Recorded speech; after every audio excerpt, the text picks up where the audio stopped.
Akhirnya IPL Tol Jogja YIA untuk wilayah Kulon Progo turun dari Pemda DIY. Dengan ini tim Satgas A dan Satgas B akan segera diterjunkan ke lapangan untuk mendata dan mengukur lahan warga. Berikut informasi selengkapnya.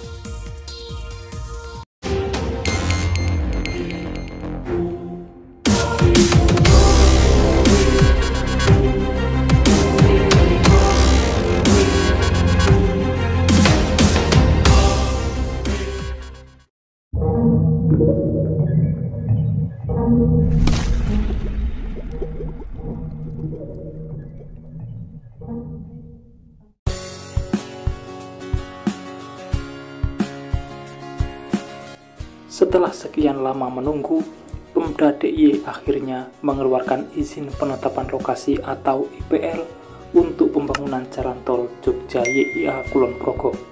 Ruas jalan tol ini merupakan tahap 2 pembangunan jalan tol Solo Jogja YIA.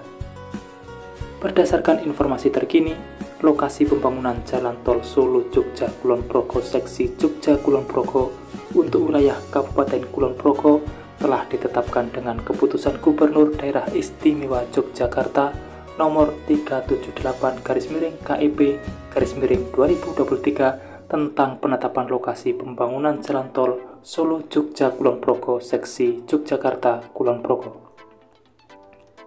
Adapun rencana pembangunan tol Solo Jogja Kulon Progo tahap 2 termaktub dalam pengumuman yang dikeluarkan oleh Pemda DIY nomor 593/13067. Surat pengumuman tersebut ditandatangani oleh Sekda DIY Beni Suharsono pada 17 November 2023 lalu. Dalam SK IPL tersebut, Pemda DIY menetapkan letak tanah dan perkiraan luas tanah yang dibutuhkan untuk pembangunan jalan tol Solo Jogja Kulon Progo. Adapun lokasi rencana pembangunan jalan tol Solo Jogja Kulon Progo di wilayah Kulon Progo melewati 18 kelurahan dan 6 kapanewon. Masing-masing untuk Kapanewon Sentolo meliputi Kelurahan Bangun Cipto dan Kelurahan Kaliagung. Untuk Kapanewon Nanggulan melewati Kelurahan Donomulyo dan Kapanewon Wates melewati Kelurahan Wates. Selanjutnya, pembangunan jalan tol di Kapanewon Kokap melewati masing-masing Kelurahan Hargomulyo dan Kelurahan Hargorejo, sementara Kapanewon Pengasih melewati Kelurahan Pengasih, Kelurahan Sendangsari, dan Kelurahan Karangsari. Terakhir Kapanewon Temon masing-masing Kelurahan Kulur, Kelurahan Kali Gintung, Kelurahan Temon Wetan, Kelurahan Temon Kulon, Kelurahan Palihan, Kelurahan Janten, Kelurahan Karangwuluh, Kelurahan Sindutan, dan Kelurahan Kebonrejo. Kapanewon Temon merupakan kapanewon dengan jumlah kelurahan terbanyak yang dilewati pembangunan jalan tol di Kulon Progo. Adapun perkiraan luas tanah yang dibutuhkan adalah seluas kurang lebih 344,417 hektar. Sekda DIY Beni Suharsono menjelaskan, rencana pembangunan jalan tol tersebut bertujuan untuk meningkatkan aksesibilitas dan konektivitas serta kapasitas jaringan jalan antar wilayah di daerah istimewa Yogyakarta. Keberadaan jalan tol Solo Jogja Kulon Progo juga dapat menjadi opsi transportasi dengan biaya yang relatif lebih rendah dibandingkan jalan yang ada saat ini. Selain itu, waktu tempuh lebih cepat sehingga dapat meningkatkan produktivitas dan daya saing melalui pengurangan biaya distribusi dan menyediakan akses ke pasar regional maupun internasional serta akan mendorong pertumbuhan ekonomi dan kesejahteraan masyarakat. Tujuan lainnya untuk meningkatkan aksesibilitas daerah demi mendorong minat swasta dan masyarakat dalam rangka pengembangan wilayah sehingga meningkatkan perekonomian masyarakat dan mengurangi kesenjangan pembangunan antar wilayah, termasuk untuk mengurai kemacetan di wilayah daerah istimewa Yogyakarta dengan memberikan alternatif kepada pengguna jalan yang mengakomodir lalu lintas dari dan ke pusat kota, kawasan wisata dan residensial yang terdampak pada peningkatan ekonomi bagi keperluan wilayah perkotaan dan waktu tempuh di wilayah DIY.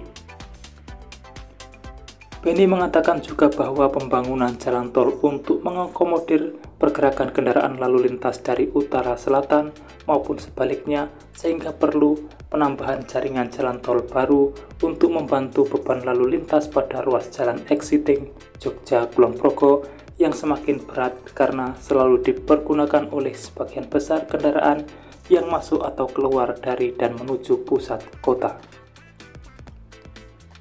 Lalu, kapan perkiraan jangka waktu pelaksanaan pengadaan tanah? Setelah IPL ditetapkan oleh Pemda DIY, maka rencana pembangunan jalan tol akan memasuki tahap pelaksanaan. Pemerintah akan membentuk panitia pelaksanaan pengadaan tanah dengan membentuk Satgas A dan Satgas B. Keduanya akan melaksanakan inventarisasi dan identifikasi lahan yang akan dibangun jalan tol. Tugas Satgas lainnya adalah melakukan verifikasi hasil inventarisasi dan identifikasi sebelum penetapan hasilnya. Selain itu, hasil verifikasi lapangan akan diumumkan kepada publik sebelum tim appraisal melakukan penilaian atau penaksiran lahan dan bangunan terdampak.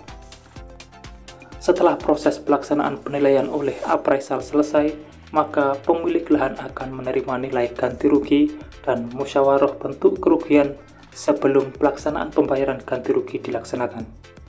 Pembebasan lahan untuk jalan tol di Solo Jogja Kulon Progo tahap 2 ini menggunakan anggaran APBN tahun 2024.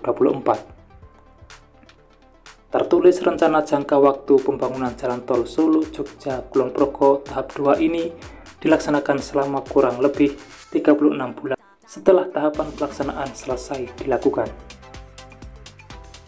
Itulah informasi turunnya IPL untuk wilayah Kulon Progo yang selama ini ditunggu-tunggu warga terdampak. Dan nantikan tahapan selanjutnya hanya di channel ini. Semoga kabar ini bermanfaat dan sudah waktunya saya pamit undur diri. Wassalamualaikum warahmatullahi wabarakatuh. Sampai bertemu di kabar menarik selanjutnya.